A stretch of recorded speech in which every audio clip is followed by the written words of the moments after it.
Hi there, Matthew Hill and Carol Ponton for another Q&A live on VA benefits. Excited to be here. Carol, how are you doing today? Great. How are you? Great. Fall is here. It's beautiful. And it's nice to have cooler weather. Oh my God, I love this cool weather. I love the trees. They're all changing. It's gorgeous. Beautiful. Yeah. All right, Benji is behind the camera today. Let's get started on some questions. First one, Darwin, part one. Hi, Carol and Matt. It's Darwin. You deserve, huh? We're not going to be able to hold this down. Yes. I was awarded 0% for migraines due to TERA July 24th. I appealed in August. The 0% with service connection with DBQ, denied, appealed via higher level review, and got awarded 50%. Perfect. Okay. I'm SMC-L for PTSD, wasn't awarded SMC-L and a half, and the retroactive date established was March 25 based on the ambulatory note with my primary care doctor according to the decision letter. Submitted 4138Q stating intent to file August 23, should be honored based on continuous pursuit, and stated that based on Barry v. McDonald, I should be awarded SMC-L and a half. Correct move. On my VA Gov account, I see a new claim, improper grant of SMC-L. The wording is confusing given the fact that I was granted ANA with WO Without 212680. Should I be concerned? All right, a lot going on here. First of all, Darwin, you've done your homework. You know what you're entitled to. Congratulations to you. I applaud you in this work here. As far as the effective date, I think we addressed that first. You had an intent to file back in 2023. As long as you filed the claim within a year of that, then I agree with you. It should go all the way back. right. I don't know what they're saying on the improper grant of the SMC-L. If you did not hand in that 2680, maybe you should just fill it out and send it in. But Well, he wouldn't fill it out. A doctor would. That's the form for aid and attendance. But he had a DBQ showing you needed it. yeah, you had a DBQ, so it seemed that should be. You know, they continuously are the VA says that you have to have 100% rating for one problem in order to get aid and attendance, which is not the law. But somehow they're hung up on this. And I have this a lot of times where they'll come back and sever the aid and attendance, saying that we couldn't grant it because you didn't have 100% for one service-connected problem. Even if you have like unemployability or, you know, something else like that, if it doesn't cite one disability as the basis for that. But that's not the law. And if that happens, I just go to the board and the board reverses it immediately. So I don't know if you're caught up in that crazy thinking, but this happens a lot where they'll grant aid and attendance and then somebody wants to take it away because they think that you're not entitled to it. The law is you're entitled to aid and attendance if you need aid and attendance because of a service-connected disability. It does not matter what your rating is, 100% or 50%. I had a veteran had a 60% combined rating and got aid and attendance, which means he was paid at the almost $5,000 level. So know what the law is, the real law, not what the VA at the regional office says it is. So if this happens to you, just go to the board right away. Don't mess around at the regional office. And the one comment I would make on your, go back one, Benji, to part 3. I would not make this a Q argument either on effective date or the SMC-L and a half, because you're handicapping yourself because you are still under the year time frame to be able to file an appeal. You always want to file an appeal if the claim is active, because the standard is as likely as not, versus if the claim has closed because you didn't file any appeals, then most likely your only avenue is Q, but that's clear and unmistakable error. That is such a higher standard. The burden's up here, 90, 95% versus all you got to show on appeal is as likely as not, which is frankly 50%. So I would go back and appeal this instead of the Q. And if you're within the year of the decision, I would definitely file. We'll go back one, Benji. Yeah, I'm trying to figure out where you would file. March 20th. I mean, he's got to be within a year. Yeah, you're within a year. So, but was that a higher level? Do you go? I go to the next level. Yeah, if it's higher level review, take it direct to the board. Yeah. Good work in here. Skypod images. I joined the Air Force in '82 with a slight documented left ear hearing loss during Desert Storm in UAE. I worked and lived on the flight line for 7 months. While I was there, I went to sick call for hearing issues and ringing.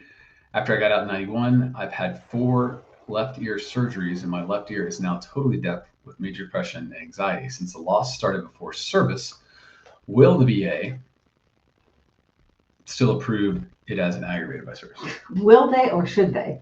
They should, because you have to show it was aggravated beyond what it would reasonably have happened. So if there was a much higher aggravation, a much higher damage to your ear because of your service, and therefore you're entitled to that. And they have a thing about if you can't tell the difference between what was initially the disability rating should have been before it was aggravated. But if you're 100% deaf in that ear, you get that whole rating for that left ear. So this is one of the problems that the regional office has a lot of difficulty with. A lot of times, if you go a CAR, HLR, those people understand it, but basically you usually need to win at the board on this. And a follow-up question. Is it more difficult to file for anything related to desert storm illness, or should you try first to accomplish your goal without going that round? Those 3 issues were not call for to me. If you're talking about something else, I mean, if you have a disability you feel like it's related to service, file it. And if you think it's desert storm, great, mention that. But that doesn't mean they get to not look at direct service connection in other ways if that's there. Right. You want to allege and pursue every possible basis. Okay. Don't limit yourself to one thing because you think it's the better argument. Argue all of them, because if there's a basis for that, then you're entitled to disability benefits. And the VA is really erratic. You never know what they're going to use as a basis for disability. Sometimes something that I felt was not nearly as strong as the other bases was the basis of award. So don't limit yourself. Happiness, good to see you. Guys, heavy sleep apnea finally rated 50%. Now with needing ANA for PTSD and TBI alone, rated at 100%. Then adding 50 for migraines, 50 for sleep apnea, 20 radiculopathy, 10 tinnitus, 10 wrist. Would that be M.5, or would they admit he needs ANA and give him SMC-T? Or do we have to prove he would need to be institutionalized without a caregiver? Should I write a caregiver program follow-up to tell them about his new rating? On a 21-10-210. Yes. Also, on Carol's Corner, can you speak someday about helpless child pertaining to severe ADHD, OCD, and other diagnosis, and dive deep into the program? You guys are the sweetest, the best. Well, thank you. Congratulations. Let's go back to the first 2 because we got to do some math here.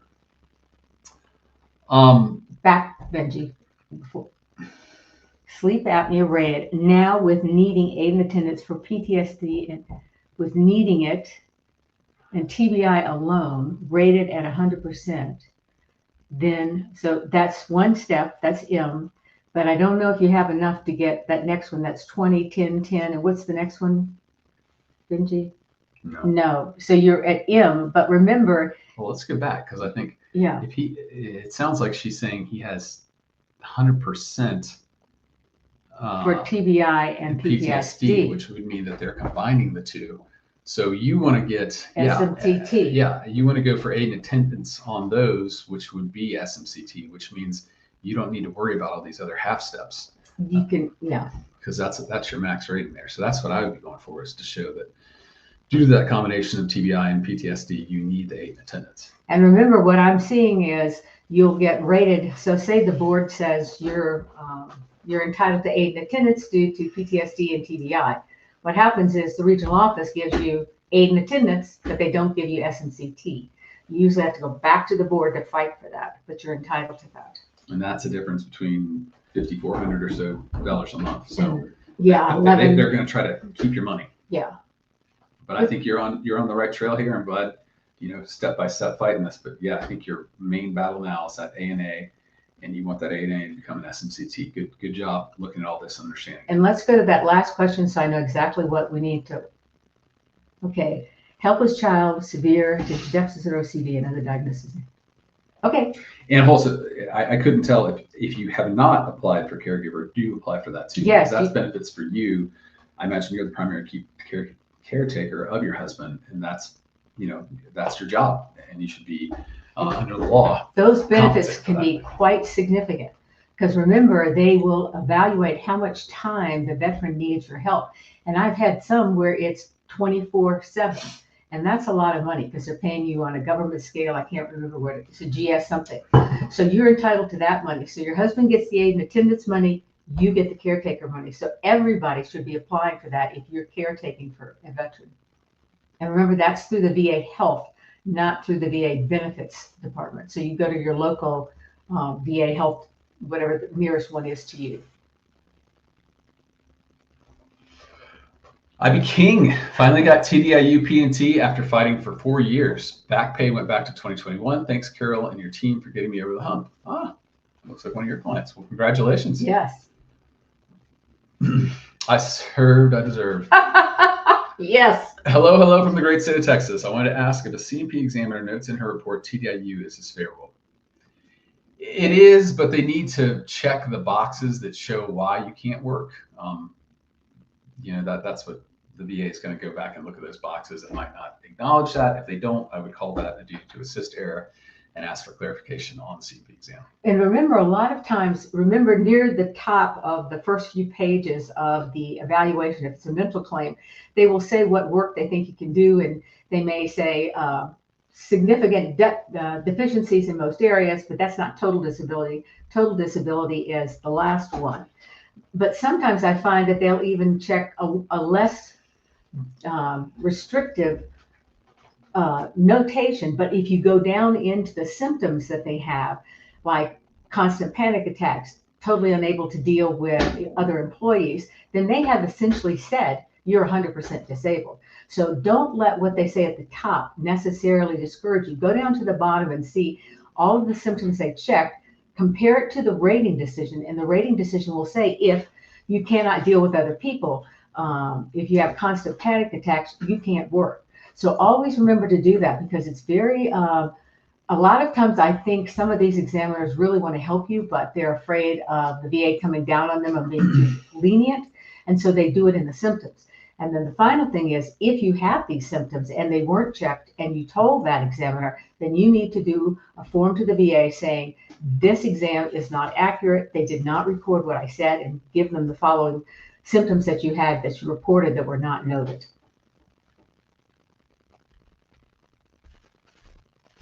Happiness again. Oh, another step. Good to see you. I filed for a FOIA request for my last C&P results and a copy of my current code sheet. That is all I asked for, and the claim was received, processed, and is just sitting in step 2 of 5. It's been 6 months, and as if they know you're going to use the results of FOIA on your supplemental and want to run out the clock. Appreciate your help and insight. I hope you filed an intent to file a claim when you filed for that. Meanwhile, I think you need to file a request for expedite. Remember the form that we said there's a request for expedite, and that you are waiting to file your claim and get it processed before you have this information. And all you want is, and the 2 things are the 1 thing that you want. And you might also try and call.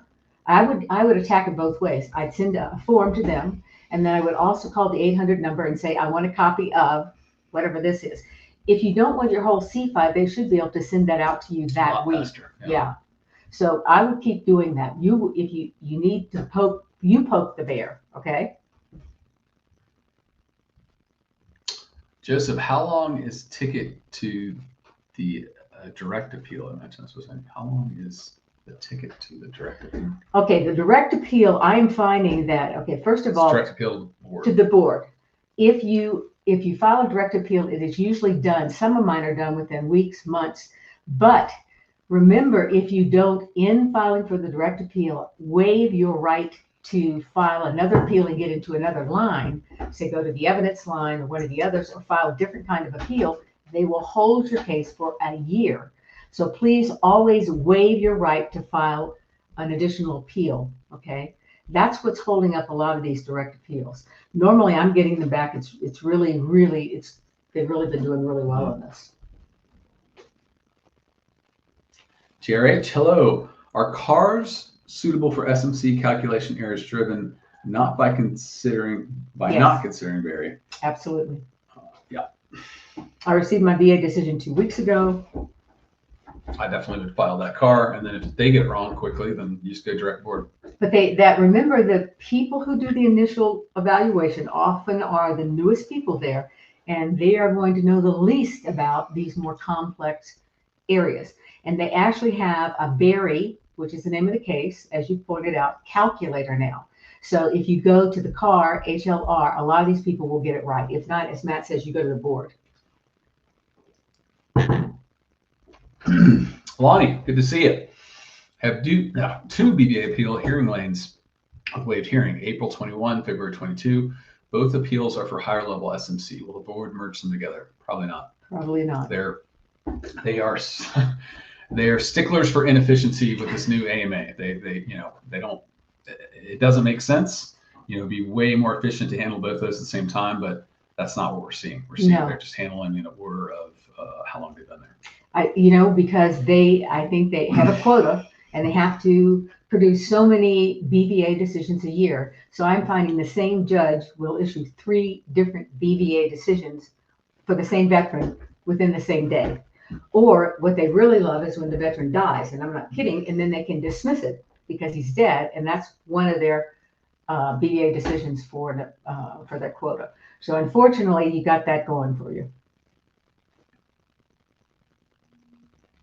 Timothy, gold standard H&P, part 1. If rating activity at the VBA is using SMC calculator based on VARI for half steps increases, why is this information not being shared with the veteran community? A lot of veterans out there qualify for these half steps based on their current ratings. I understand it takes a while to implement case law in the M21/38 CFR. Make it make sense. If you're asking us why the VA does what they're doing. I'm going to go put on my choir robe. That's what you're preaching to, Timothy. I mean, just think about how much faster, how many fewer mistakes, how many more people could get through the system if they just let people know, as you said, what they are entitled to. It's very frustrating. They never let anybody know there is SMC. Okay. And I think that's why they do a lot of these. And when they do the grants, they give you as of yesterday to see if you'll appeal, because so many people are afraid of poking the bear that they don't know they can go back and get the benefits as long as they've been appealing. And they're doing the same thing with the SMC. Keeping your money. Keeping your money. And that's really not fair. And believe me, we are just as angry as you about this. Yeah. This is one of the reasons we do this podcast, to let people know what's out there. And still, so many people don't know. And they listen to their friends, and they listen to, I don't know what they're listening to. I don't know who it is, but they're telling him, remember I told you last week or whenever it was last week, you called the 800 number and they tell you you're not entitled to more than 100%. So it's a real problem. And that's why I hope all of you are telling everybody you know what the law really is. Richard, you guys do outstanding work. Thank you, Richard. Chris A. First off, thank you guys for all the information. Good to see you again, Chris. I have 2 claims going before the BVA, one for aid and attendance, one for mental health and safety, and the other for migraines and vertigo. I turned in 2 separate housebound DBQs from my providers. VA did not mention them or develop new evidence through C&P.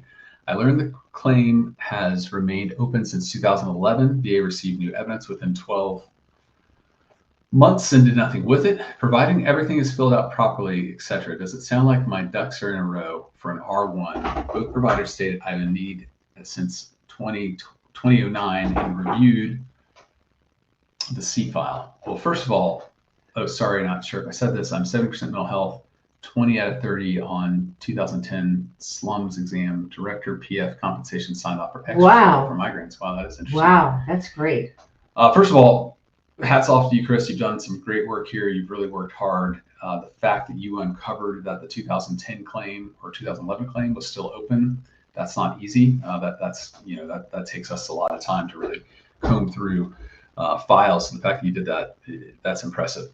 Let's go back to the very first part. I'm assuming that your C&P or your one for mental health and safety, and the other for migraines and vertigo. I'm assuming that your claims for A&A are based on those two different problems. I turned in 2. Here you go. Yeah, go. What's the next one, Denise? Thank you. Separate housebound DBQs. The VA did not mention them or develop new evidence through C&P. I learned the claims. Let's stop there, 'cause that's the early effective date part. So when you say they didn't mention them, I'm assuming that on the rating decision under the evidence section, they're not listed there. And you're already at the BVA. I don't know which lane you're in. I think even if you're in the direct lane, I would bring those up and just say these were submitted to the RO on X date and they were not discussed. Because that's, direct lane, that's not new evidence. That's evidence that previously been submitted. So that's what I would do there.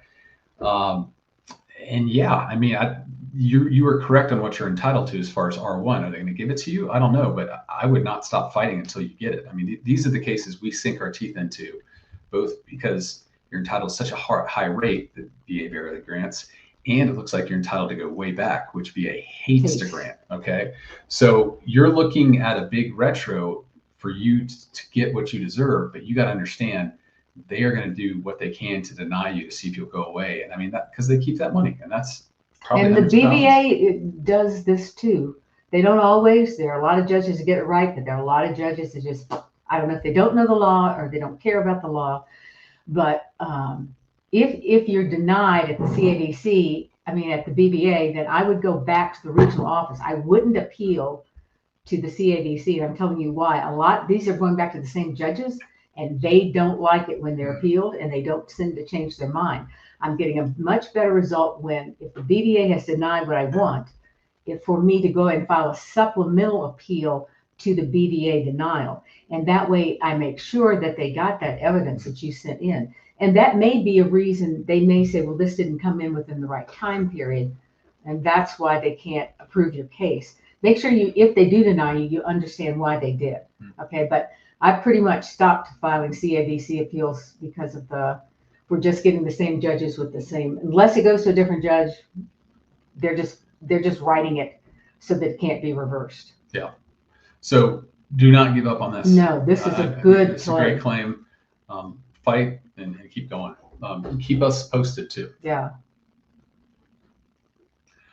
Greg, just want to say thank you for your wonderful Blue Water Navy coordinates map and ask if you have considered using AI to plot the ships located outside of 0800, 1200, and 2000 hours listings.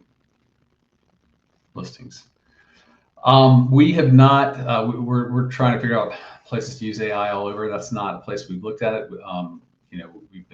We've basically put a program together behind our website that does all that plotting for us, and it's been working so far. But no, we haven't upgraded AI yet. Jamie filed FSAD, second to my mental health and meds, got denied due to TERA, filed HLR, and got sent to another C&P for gyno and mental. C&P for gyno said not related to mental and needs psych for evaluation. Psych said not related to major depressive disorder and meds, but related to depression, related to anhedonia, was my next step. Get a nexus and DBQ, waiting on my C&P exam notes so I can see what the gyno examiner said. Yeah, I think you're going to have to get your own nexus statement and a DBQ. I mean, there's so many articles that say that depression leads to that. The medications you take for depression leads to that. Did they give you any reason at all? Was that accurate, or was that a reasonable C&P exam? Maybe you asked a duty to assist because they didn't address these articles that showed these medications lead to that. That's another way you might want to go while you're waiting to get the nexus letter. We're doing that on a number of what I'm trying to. When I see that the examiner has not addressed what we're saying is the basis, so they just have this blank, no, it's not related to medicines or what, I'm filing a duty to assist saying these medical articles show that it is related to this medication, which I took because of my service-connected mental problem. And this was not addressed by the examiner when they gave their opinion. And I have been getting some, maybe 20% I've gotten back where they've granted. And meanwhile, you can be developing a nexus opinion, but this gives you something to do while you're waiting to get, because good nexus opinions take a while to get. Yeah. Echo Ranger. Thank you. Hello, I want to say thank you. We love what we do. Love your picture too, by the way. Eagle. David, has everyone read the Wash Post style on vets scamming VA for disability benefits? I didn't read it. Of course, since regional office closed, nothing's getting done. I don't know, but a lot of these articles, I read them and think, I sure haven't seen any of it. Yeah, I mean, we're just so jaded because we see it from the opposite end. Yeah. We see so many vets denied the benefits they're entitled. So I don't know. Maybe there are vets out there scamming the system. I don't know what to say about that, but all we know is there's too many vets not getting the benefits they deserve, and that's where we focus. I mean, all the veterans we believe in their cases. We have evidence to back it up. I don't know where all this is coming from. Anything that's sensational gets put in the press, but I wish it would be sensational about how many veterans are not getting the benefits they're deserving. That seems not to be sensational enough. Right. I mean, so you got 100. It's crazy. You got 100,000 vets that scam the VA. There are millions year after year that don't get the benefit. The VA frankly scams them out of the benefits. Right. That's how I look at it. So yeah, you're probably coming to the wrong people on because we're just too entrenched with vets and who are fighting for the benefits they deserve. That I just it's like Carol said. These articles go for the sensational and not the everyday tragedies that are happening. Right. Sharon, I've been diagnosed with COPD and use an inhaler twice a day. Does the FEV determine the percentage awarded or the fact that I've taken medication? I don't have the. I think it's the FEV, but this is where you need to look up the rating, 30 CFR Chapter 4, which shows you the ratings and how it's determined. Because some of the breathing problems, it does relate to your medication, how often you have to take it, when you need steroids. And others, it's really just the FEV. And offhand, I always look these things up to make sure they're right. The Veterans Aid. How hard is it to get approved for ANA for mental health at 70% without IU? VHA provider completed the need for ANA form. Does the RO typically deny those, or do they get approved? Carol? Regional office is really, really hard on aid and attendance. And usually they're going to send you out for their own C&P exam. And often I have found the C&P exams can be supportive and they still deny you. Or as Carol said, they just do a stupid denial and say, oh, you don't have 100%, just deny you up front. Yeah. So if you already have the favorable exam from a VHA doctor, I'm going straight to the BBA. board. Yeah, we're going to get her another sign, and somebody's going to have that as their title. Go to the board, but this is definitely me. Go to the board because one of the frustrating things is you all are very educated. You do your homework. You read the statutes. You read the regs. Some of you even read the cases. Unfortunately, you guys know a lot more than the average rater. And your job. In a way, your job is to train them because that helps you get the benefits you deserve. But in cases like this, I mean, you're beating your head against the wall, and it just gets frustrating. So they probably are not going to get this right. That doesn't mean you don't deserve it. And I would, as Carol said, I go to the board direct. Yeah. And they understand the law better. Now, when you realize it's not going to work, go somewhere else. And the regional office, if you don't have 100%. And the problem is they may grant you aid and attendance and then take it away because the next person looks at it and says, oh, this was a mistake. So in that situation, go to the board. Don't stay at the regional office. Michael Patrick Brewer, what are the employment restrictions for IU 100% rated veteran? It's how much you earn. If it's unemployability, remember you can only earn a certain amount, and that's not been clear. Under $12,000, maybe under $15,000 a year, you're probably okay. But if you earn more than that, then they're going to say that you're actually working. If you have a combined rating of 100%, you can work and earn any amount. But unemployability, no. If you were, you could be in sheltered work, which is a bit more complicated. But let's say your family owns a trucking business and they give you an office in the back to sit in, and they just pay you a salary. Well, that's not a real job. Or it's not a job you could get in the, competitive marketplace. And so that technically should not count against you. But you won't win at the regional office on that. Yep. You've got to go to the board. Big Judah. Big Judah 86, 100% P&T. I was 50% at first overall, and my asthma was rated 0. Did a higher level review, and they just gave me 30%. And my entitled to back pay, I did it within a year. Yes. this is another common thing where they try to keep your money by just giving you the date of the decision or the date of the C&P exam. It goes back to the date you filed. Right. Oh, it's that time, ladies and gentlemen. Okay. This time I decided I wanted to tell you, when Kerry Baker was with me a couple of weeks ago, I asked Kerry how he evaluates cases that come in, because I think it's important that you know how to evaluate your own case. So I want to go back in the 1990s when I started doing this. What I was looking at is 100%, whether it's unemployability or combined 100%. That's what I wanted for my veteran. So if I felt I could get this by filing PTSD, back problems, leg problems, I didn't go and file a whole bunch of other things, okay, because I didn't think I needed them. Then later on, I realized with aid and attendance, they can get another $1,000 a month. So I focused on aid and attendance. And once again, I was really looking at what do I need just for that aid and attendance. But everything has changed since Berry. Berry is the best thing that's come out since sliced bread. It is wonderful. So now what I'm looking at is R1. That's what, almost $10,000 a month, okay?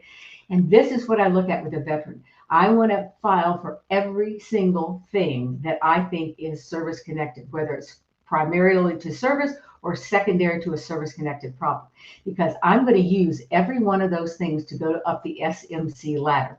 So remember, if you have 100%, you get aid and attendance, you're at L. And then to get up that ladder, you go by either whole or half steps, depending if you have additional ratings that weren't used to give you the aid and attendance, okay?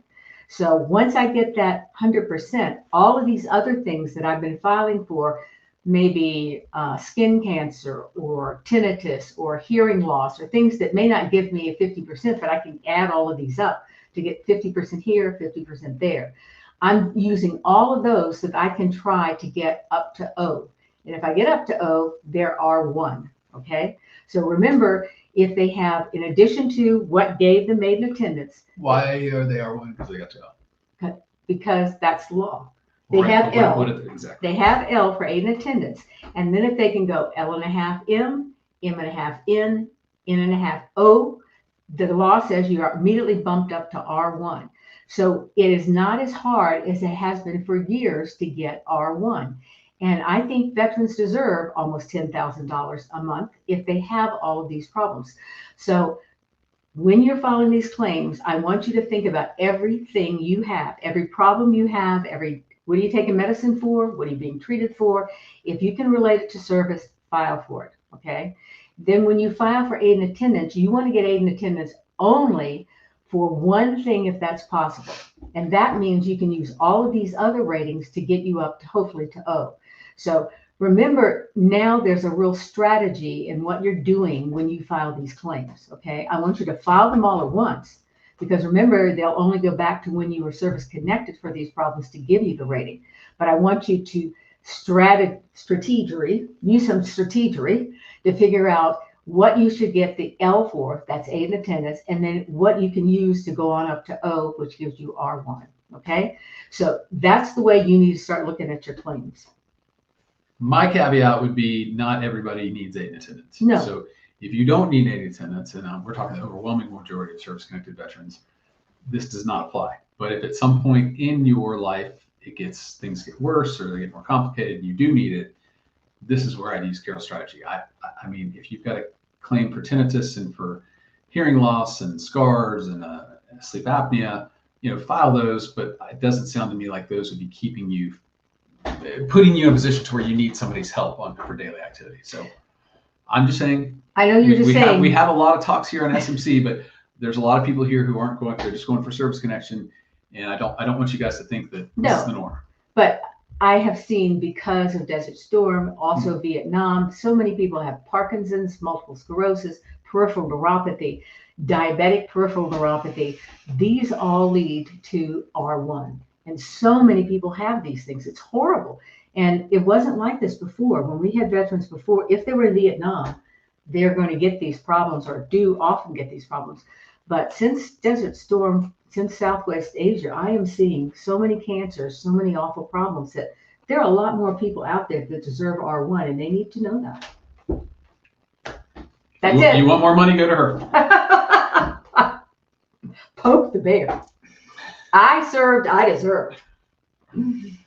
All right, TG. What should you do if you think VA rated you higher than what you think they should have done? Nothing. Pack it up and go home. Yeah, take it.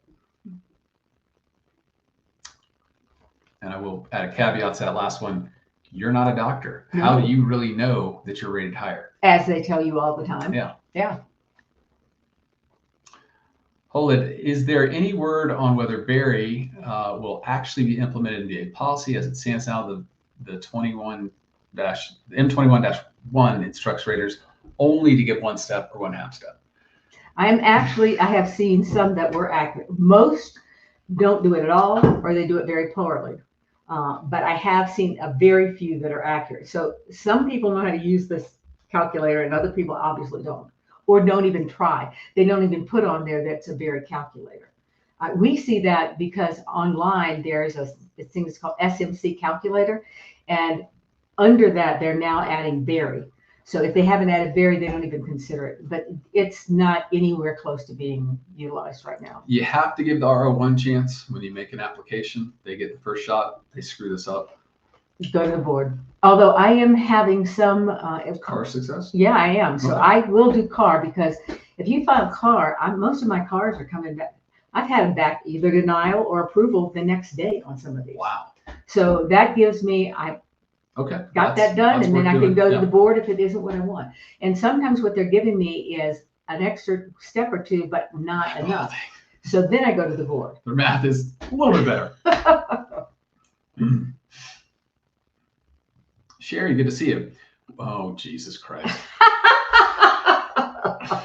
That's funny, Sherry. That's funny, but you're making her head. It's going to her head. It's going to get bigger and bigger. And I'm going to have to deal with this ego. You guys only have to deal with her 1 hour a week.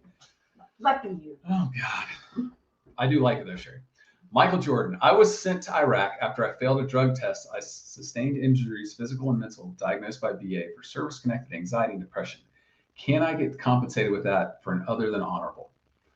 Also, they sent me to Iraq after a failed drug test and sustained injuries. Do I have a case that service-connected disability with proof of service and after? I was on pain meds through VA. Is that it? Okay. First of all, let me say this. Any of you guys who feel like you're getting screwed over, aren't getting the benefits you want, and you want somebody to help you, we're here for you, okay? Send us your case. We'd love to review it, love to help. The purpose of the show is for us to act as a community and see if we can help each other, okay? So, you know, we'd love to help you within your cases, but we love the fact that you guys know and have the knowledge. With that said, Michael, call us. We have started specializing in other than honorable discharge upgrades because we found that the VA was doing this wrong, and they just came out with a new regulation last year that makes it, frankly, reduces the burden on vets. The VA is not applying this at all. Really? Yeah, I mean, they're doing just an absolute pathetic job. There are so many vets who are given other than honorable discharge that should not have been. I don't think you can win this by yourself. I mean, a lot of you guys here have really hard, complex claims. You're really dug in. This is an area where they've dug their feet in, and they don't like to award veterans they think had dishonorable conduct. When in fact, if you look at what happened in the extenuating circumstances under which it happened, that's not really the case. And it shouldn't be. So if you don't hire us, go to another attorney. There's veteran law clinics at Missouri, and I know Stetson, they do these. Yale might, but we have started specializing in these cases because we just see that they deny it all the way up, and we push this. We go as far as we have to go. But you're going to need a nexus. You're going to need somebody who really knows what the law is. So, you know, again, anybody here needs help and wants help, we're happy to help. But the purpose of this is more just like as a community, we talk to each other, and I just know you're not going to win this case. And I know that if the facts are there, we can win this case. Right. So just. You got a good case probably, so I would definitely see it through. AW, is it Q if the rater lists C&P exams as evidence, but then denies the claim saying there is no evidence to support SMC-T? It shows TBI 100%, has SMC-L. Oh my God. Needs nursing home without aid. Okay, so is that Q? Well, so this is the really important thing, AW. forget about Q if it's within the year of the decision, okay? Because Q puts all the onus on you, and you don't have to do that. Yes, I would. God, Carol, would you do HLR or go right to the board? I mean, if it's within the month, you do CAR. Within a month, I do CAR. I'm telling you, some of those people are really great. They know what they're doing, and they're usually really quick. So go CAR, because that's still going to be quicker than anything else you do. Yeah, I mean that's my one thing. If you can get the benefits faster, choose or do that.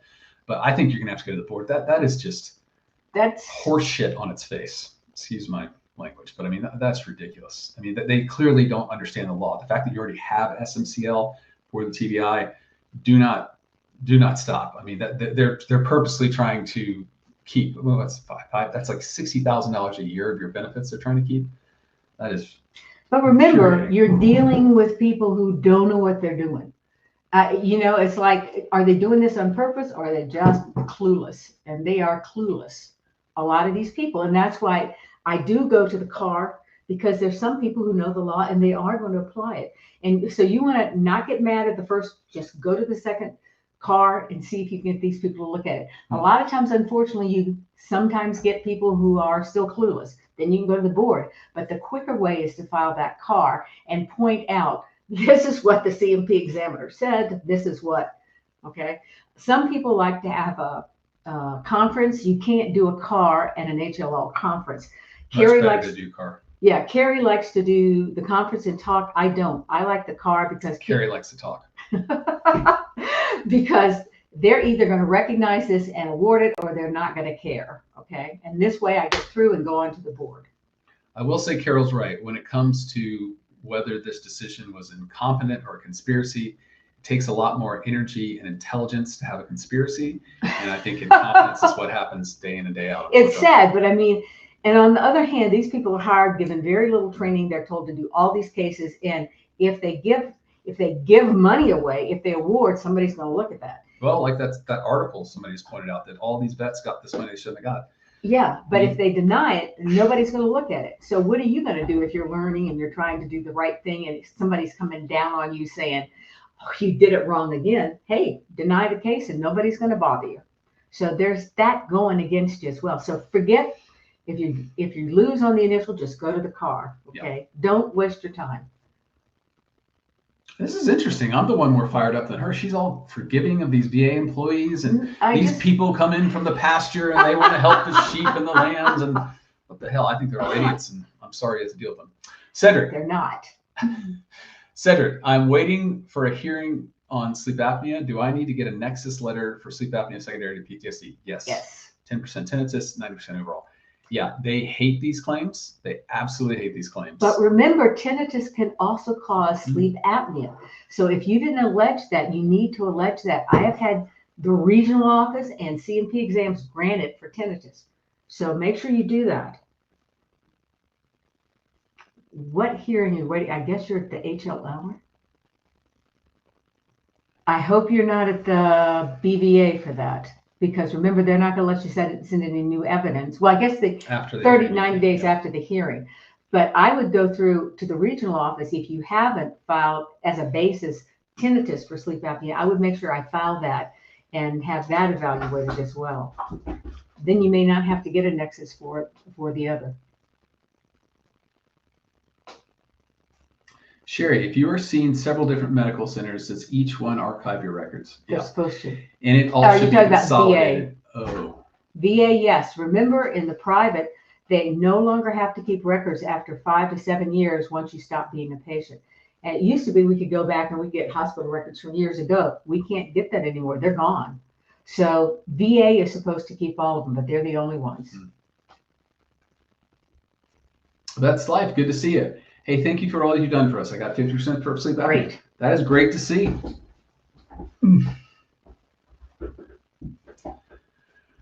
Raphael, I filed my appeal in 18 after my claim was denied in 16 and still waiting. I've gone from 10 to 30. Last year, I got up to 50. VA app still saying it's waiting to be seen by a judge. I want to file for PTSD. All right. File for PTSD. Yeah. File for anything you think you're entitled to. Remember, I got my other sign, file that claim now. Don't wait, okay? Though if you're at the hearing level on the VBA, God only knows. Yeah, and with their electronic records, they're supposed to be able to process multiple claims at different levels. So that should not delay your claim at the board. Delay the claim at the board. There's a laugh. They're good to do that on their own. Linda, I've requested my service treatment records 5 times. My VSO says they're unavailable, 83 to 87. However, my service connection is highly dependent on my medical records from this period. What should I do? You should appeal. You should go to the National Archives. It's in St. Louis. What is it? S-180. What is that form? Yeah, there's a form called VA 20 or 21-180, and that's a release of records, and you should send that to the National Records. National Personnel Record Center. Yeah, NPRC in St. Louis, and they're supposed to keep all the records. And remember, there are two. You want to write for your service medical records, but you also want to write for your service personnel records. A lot of times they will at least have your induction and your discharge exam, and sometimes they will have other medical records in there. They are not automatically put in your claim file. You have to ask for them, okay? The other thing that you can do, and I've not had a lot of luck with this, but if you're in the hospital, say, those records are kept by the date you were in the hospital, not by your name. So if they haven't been put in your claim file, you have to write the National Personnel Record Center and ask that they search the hospital for this date for a record in your name. Those are the only way you can get them. And sometimes they're kept there. If you were in the National Guards, a lot of times what happens is your active service treatment records went with you to the National Guard, and they are there. They're not in the the National Personnel Records Center, and they're not in your claim file.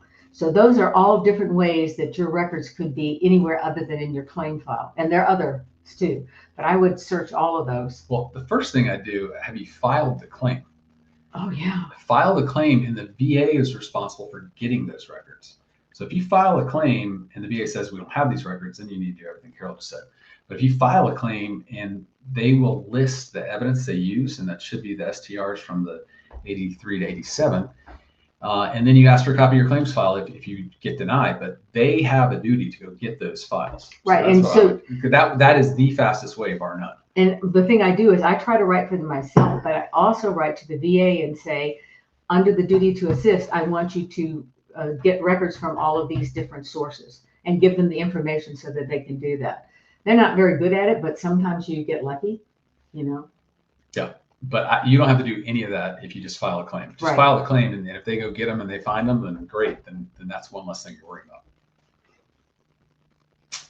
Mark, just yesterday I had a comp claim increase continued at 20%. Can I file supplemental? Yes. You can file supplemental if you have more evidence, or you can file a hearing review, once HLR, higher level review. Or you can file a CAR HLR. Yeah, but if you want to put in more evidence, then supplemental's the route. Another step. How credible are rumors of changes within the VA system that will make it more difficult to reach 100% and possibly reduce the ratings of those who are already 100%? When is a rating really locked in? A rating is locked in after 20 years of you having that rating. Rumors, it's kind of borrow and worry. We never know. Under Biden, there was supposed to be a new IU reg and a new PTSD reg and new sleep apnea. That's never even come out. I mean, there's all these regs that have gone through different levels of review. And we haven't seen any of them. Haven't seen any of them. Yeah. So I don't know. I mean, the one concern that I have right now is this is the shutdown. 90-something% of VA employees are considered essential, which means they have to work. But what we're seeing is people are calling out of work and going and doing different jobs because they're not getting paid. Yeah, they're not getting paid. So the longer this goes on, even if they're essential workers, we're going to start seeing slowdowns here. And that, I'm sorry, that doesn't address what you're asking another step, but that's a rumor I'm worried about. But this one, I just think you gotta, I've not heard this, and I think you just gotta kind of wait till we see proof of something like this. As Matt says, I'm more concerned about what's going on right now because there are some great people at the VA, and I want to make sure they are wonderful. We rely on them. They are there to help, and a lot of them are retiring, quitting or they're just so bummed out because all they get is grief. You know, I'm going to fire you, they're being told, you know, and so they said it's really hard to stay in and do your job when you're not getting paid either. So this is a horrible situation for the people at the VA, because there are a lot of people who are veterans and they want to help these other veterans, and they're just leaving. They're bummed out. They are worried they're going to get fired. I mean, those are the rumors they're worried about. So that's affecting everything that's happening. That's what I'm worried about. Antonio filed for mental health with private DBQ and Nexus, was denied. File higher-low review, got duty to assist in VA scheduled C&P for doc review where I'm not needed. Is that right? Yeah. If the doctor is just reviewing your DBQ and your medical records, then they don't need you there in person. Frankly, if they do a poor job and say that it wasn't, you're not service connected, then I think you have, I think you have an upper hand there saying, hey, look, I got a doctor who treats me and saw me for this. Yeah. Versus this doctor who just looked at records. So yeah, I go to the board if you're denied. But remember, the VA always, if you put in good evidence, they're going to send you out. We call it a duty to deny. Okay. They're supposed to assist you. So they always say whatever you send in was not sufficient to make a decision, which is crazy. And so they're going to send you out to see if they can get evidence that just denies you. That's the only way we can really look at it. Pete, part 1. Just a question about aid and attendance. I'm currently 100% TDIU due to hearing loss at 60, anxiety at 70. I cannot go to gatherings without someone with me that understands my anxiety and helps me understand conversations. Also, I cannot do overnight stays anywhere without someone to let me know if an alarm goes off for fire and other safety reasons. Would that be a basis for aid and attendance? Yes. Okay. I don't think it would be. So why do you think it would be? He can't call and he can't make appointments. He really can't hear if alarms go off in a house. He can't advocate for himself. There are all sorts of things he can't do. And I think that plus his anxiety, I think he definitely needs aid and attendance. So what's the daily activity? He can't leave the house without somebody to help him. He can't communicate. He gets upset. So he needs somebody to help him with just everything. So I would focus on those, not attending a party or going sitting overnight somewhere, but what Carol said as far as, you can't attend a party. The phone rings, you can't hear it. Yeah. If there's an alarm that goes out in your house, you don't know. If there's somebody who calls on the phone, you can't hear them. You can't make appointments. You can't call and ask questions about your health. And then the anxiety of dealing with other people, you need somebody because you get upset, maybe you have panic attacks. I think there's definitely a basis for aid and attendance. But I would shape it more as the things she said versus the right. 2 points you got. Impeach Obama 1776. We need a new tagline. I think he's gone. I had a VA TERA interview last year, and the following statement appeared in my VA problem list: exposure to potential hazardous substance. I also received a letter from VBA. Oh, is that it? Okay, I had to interview. Well, hopefully you can. I'd want to identify that substance, and I don't know if that long number there does identify that substance. So if there's nothing else here. What did the VBA letter say? Yeah. And remember, no matter what you've been exposed to, if you don't have a disability from that, you don't have a claim.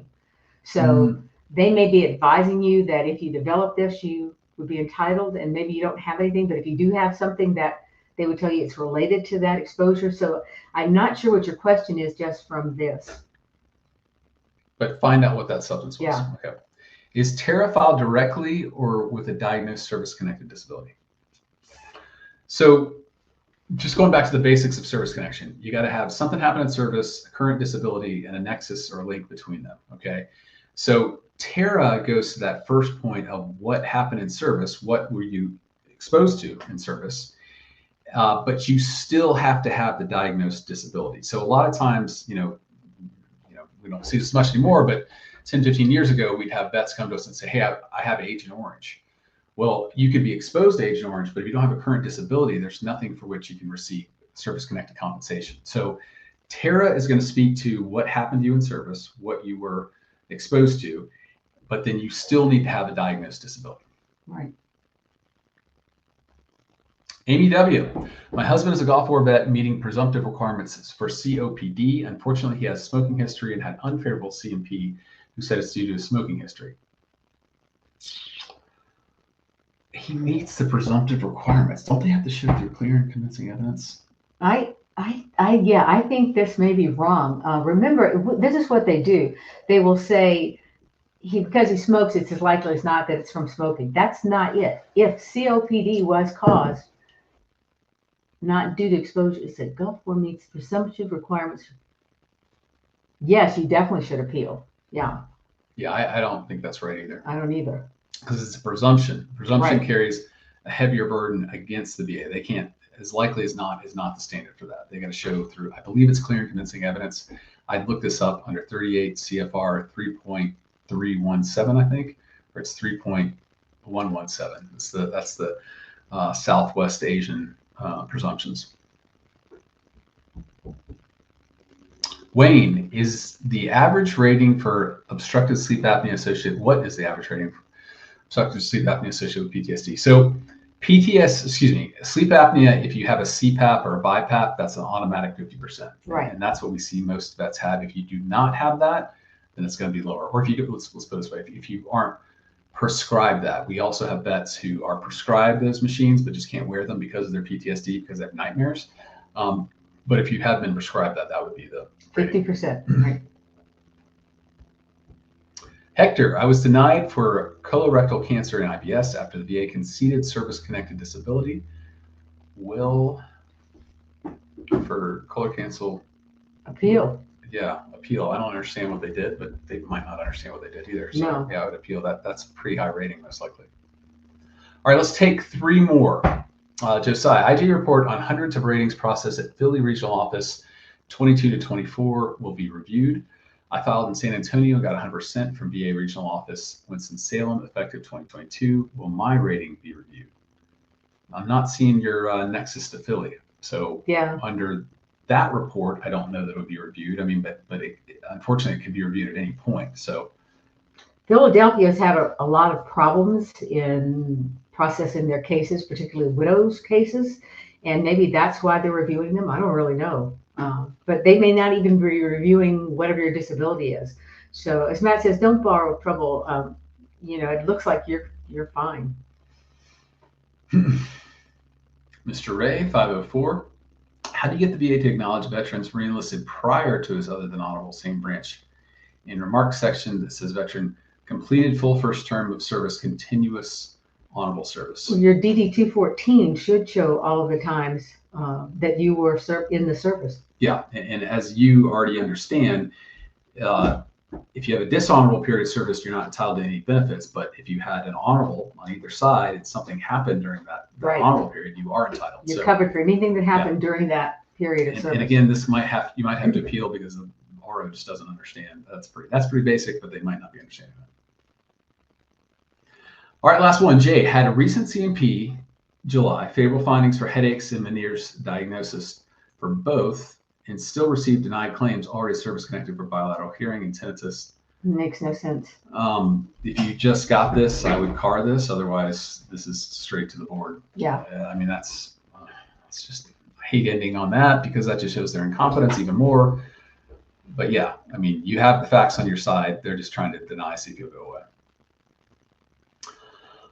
All right, folks, that's all we got for today. It's been fun. I couldn't figure her out today. She was kind of sassy, but then she was really forgiving of VA people.